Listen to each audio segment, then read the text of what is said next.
Imaginez un instant qu'on puisse transformer la gestion de l'énergie, non plus comme une contrainte, mais comme un vrai levier stratégique.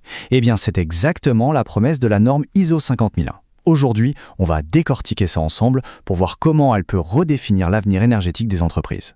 Allez, on commence direct avec un chiffre qui frappe. D'après l'Agence internationale de l'énergie, cette seule norme pourrait avoir un impact sur 60% de la demande énergétique mondiale. C'est juste colossal. Ça donne une idée de l'ampleur du sujet dont on parle. Alors concrètement, l'ISO 50001, c'est quoi? En fait, c'est un guide. La norme n'arrive pas en disant « voilà les objectifs que vous devez atteindre ». Non, elle donne une méthode, un cadre, pour s'améliorer de manière continue. Le point qui est vraiment crucial, c'est l'idée de performance énergétique vérifiée. Et quand on dit vérifier, ça veut dire que tout est basé sur des données, des mesures, des audits. Les progrès sont donc crédibles, incontestables. Ok, voici le programme pour cette analyse. D'abord, on va bien définir ce qu'est la norme. Ensuite, on plongera au cœur de sa méthode. On verra aussi tous les bénéfices, on parlera des défis parce qu'il y en a, et enfin, on verra pourquoi c'est un super atout pour l'avenir. Donc, pour résumer ce premier point, cette norme, qui date de 2011 mais a été mise à jour en 2018, elle offre une structure qui est universelle. Peu importe la taille de l'entreprise ou son secteur d'activité, elle donne un langage commun pour gérer l'énergie. Ce qui est super intéressant avec la version de 2018, c'est qu'elle a introduit ce qu'on appelle la structure de haut niveau, la HLS.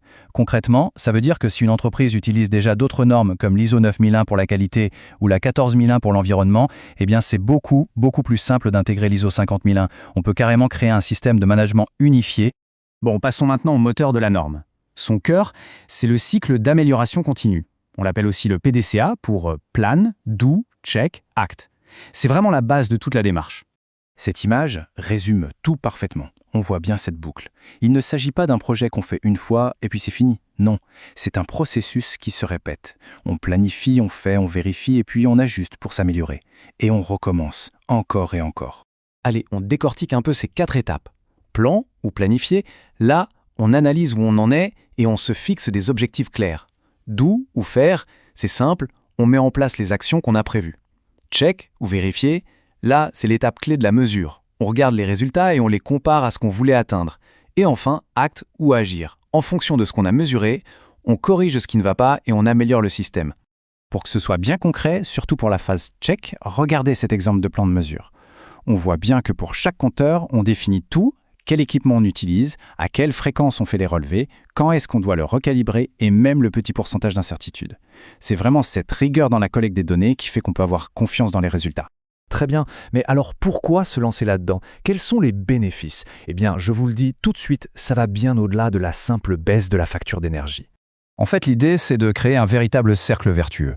On allie la performance économique, parce qu'on réduit les coûts, et en même temps, la performance environnementale, ce qui est bon pour la planète et pour l'image de l'entreprise. Voici une petite liste pour y voir plus clair. Bien sûr, il y a la réduction des factures, mais il y a aussi l'optimisation des process, la baisse de l'empreinte carbone, une meilleure image qui rassure les clients et les partenaires, la certitude d'être en règle avec la loi, et au final, ça donne un vrai avantage sur la concurrence. Et attention, ce n'est pas juste de la théorie. Rien qu'en France, il y a déjà plus de 1000 organisations qui sont certifiées ISO 50001. Ça prouve bien que la démarche a une valeur réelle et qu'elle est adoptée sur le terrain. Bon, mais soyons honnêtes, mettre en place un système comme ça, ce n'est pas toujours une promenade de santé. C'est important d'avoir une vision équilibrée et de connaître les obstacles qu'on peut rencontrer. Quand on regarde les études faites auprès des entreprises certifiées, on retrouve souvent les mêmes difficultés. Le manque de temps, bien sûr. Le besoin de trouver des gens avec les bonnes compétences. Parfois, la norme peut paraître un peu compliquée à interpréter. Et surtout, le plus grand défi, faire changer les habitudes de tout le monde. Alors, comment on fait pour surmonter ça? En fait, la clé, elle est humaine. Le succès repose vraiment sur 2 piliers. D'abord, un engagement total de la direction qui doit donner l'impulsion et les moyens, et ensuite, une sensibilisation de tout le personnel pour que l'énergie devienne vraiment l'affaire de tous. Et c'est là qu'on comprend que l'ISO 50001, ce n'est pas juste un projet avec un début et une fin. Non, c'est un véritable atout stratégique qui s'inscrit dans la durée. Cette image est parfaite pour illustrer ça. On passe d'actions d'économie d'énergie, qui sont souvent un peu isolées, un peu partout, à un vrai système de pilotage, qui est totalement aligné avec la stratégie globale de l'entreprise.